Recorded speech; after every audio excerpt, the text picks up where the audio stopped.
Launched in 1977 as Australia's first national club competition, the National Soccer League was never short of drama, upheaval and instability. Whether it be mounting debts, clubs dropping out of the league altogether, infighting and a general lack of professionalism, the NSL had it all.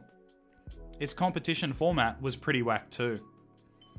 It was a single league structure between 1977 and 1983, with an informal and, at times, quite bizarre system of promotion and relegation. In 1979 and 1981, South Melbourne and West Adelaide both respectively finished last on the ladder, but, for reasons truly unknown, Sydney Olympic and St George, who had both finished second last respectively, were relegated instead. There was even a final series for a few seasons, but it wasn't the formal way to decide the champion. That was still being decided by whoever finished first after the regular season, so there was no real point of a final series, unless it was to appease the Aussie rules or rugby league casuals. With the league declining in attendances and some clubs struggling financially, the NSL made the only logical decision in 1984. They added 8 new teams, split across 2 conferences. Yeah, pretty crazy at the time. Even the placement of the teams were a bit bizarre. Split into a Northern and Southern Conference, the Northern Conference was basically made up of teams from Sydney, Canberra and Wollongong. The Southern Conference, on the other hand, had teams like Brisbane Lions and Brisbane City, the NSL's 2 northernmost teams. Yeah, just like some of our decision makers today, they weren't particularly bright back then either. After 3 seasons, the NSL did away with the conference system, reverting back to a single league format featuring 14 teams for 1987. Of all the teams that started the season, 13 were from either Victoria or New South Wales. So yeah, it was the OG national second tier. That crazy first 13 years of the competition was capped off by the NSL changing from winter to summer from 1989-1990. So the league could have better access to stadiums, have the surfaces in better conditions, and enjoy better media coverage without competing with Aussie rules or rugby league. At least that's what they thought would happen. But during the mid-1990s, there seemed like hope. A light at the end of what had been a very dark tunnel.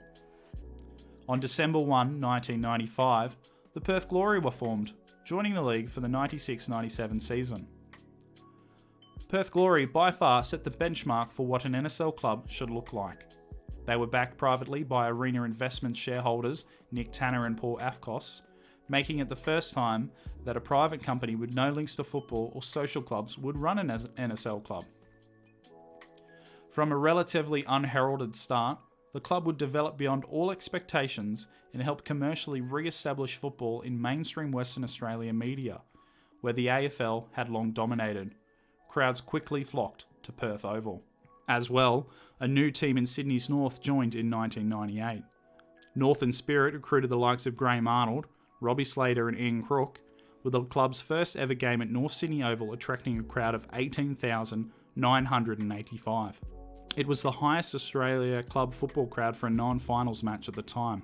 The first season had a lot of promise for the Spirit, and they seemed to be replicating the glory, but they quickly fell into disarray, originally owned by Crystal Palace, before shifting to Rangers for a small period of time, before crowds quickly dropped off altogether.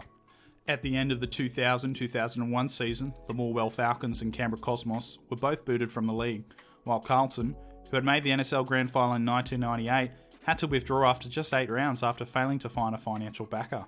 Heading into the 2002-03 season, the NSL had mounting debts and no major partner. Player wages had been cut by dying, debt-ridden clubs, and Australia's best players had jumped ship to head overseas.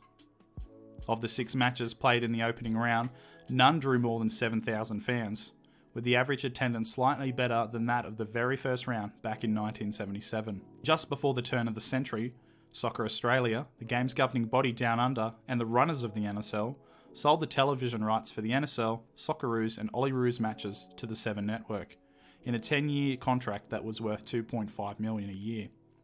That money was a pittance to what Seven had paid for its then 3-year deal for the AFL, reported to be $125 million. But the deal wasn't considered a disaster for football. Socceroos matches were big draw cards, and the Olyroos would be playing on home soil at the 2000 Olympics. But the NSL was meant to be one of Seven's flagships for its new pay TV sports channel, C7 Sport, while also appearing on free-to-air. The biggest criticism of the deal at the time was actually its length and not the amount of money it received from Seven. But by 2000, the amount of free-to-air coverage on the NSL was a 1-hour highlights package after midnight on Wednesdays. In 2002, C7 Sport closed after Seven lost the rights to the AFL. In Joe Gorman's 2017 book, The Death and Life of Australian Soccer, it would be revealed that Channel 7 had deliberately buried football in the service of AFL. In one email, a Channel 7 director even lamented that the AFL had not given it enough credit, after it had, quote, secured the soccer rights and suffocated the sport, end quote. Shock horror. There was also political infighting at Soccer Australia. Ian Knopp, the boss of the governing body, resigned in October 2002. In December, Remo Nogoroto was elected without opposition, becoming the 4th chairman of Soccer Australia in just 4 years. Yeah, when you've got such a high turnover bosses in a short period of time, you know things aren't going particularly well. That same month that Nogoroto got the top job at Soccer Australia, Professional Footballers Australia, or the PFA as we commonly know them by today, published their research for a new competition. Titled Australian Premier League for the Fans, it was a 15-page document outlining what the players wanted for the future. It's actually a document you can still access on the internet today if you are in need of a bit of light reading. But the summary was that the PFA called for a brand new 10-team competition. It was to be based around quality, atmosphere, community, local brands and visibility, which Perth Glory had successfully done. Players would also be full-time professionals, which was not actually necessarily the norm for NSL clubs at the time. There would be 3 teams in Sydney, 2 teams in Melbourne, 1 team each in Adelaide, Brisbane and Perth, and another 2 from other centres. They also wanted fans in boutique stadiums. But more issues arose in 2003, when the report of the Independent Soccer Review Committee, or as we know it as the Crawford Report, came out. It was instigated after Socceroos' continued failure to qualify for the FIFA World Cup, the investigation by the ABC's Four Corners program into conflicts of interest and mismanagement in Soccer Australia, the constant infighting between political factions, and even the overt resistance to accept the government inquiry into the sport in the first place. The Crawford Report drew upon 8 months of investigation, more than 40 meetings with stakeholders, and 200 submissions from the general public. The 88-page report contained a total of 53 recommendations, most notably for a new board at Soccer Australia and a new constitution. No one liked it, especially those guys on the Soccer Australia board. I mean, can you blame them? They were basically being accused of being incompetent. And remember Nogoroto, the guy who had been boss for Soccer Australia for less than a year? Yeah, he called the Crawford Report a, quote, nuclear holocaust. He quickly regretted that comment, read the room and quit his role. But 4 of his fellow board members refused to budge, and a group of ex-Socceroos captains even signed a letter calling on them to resign.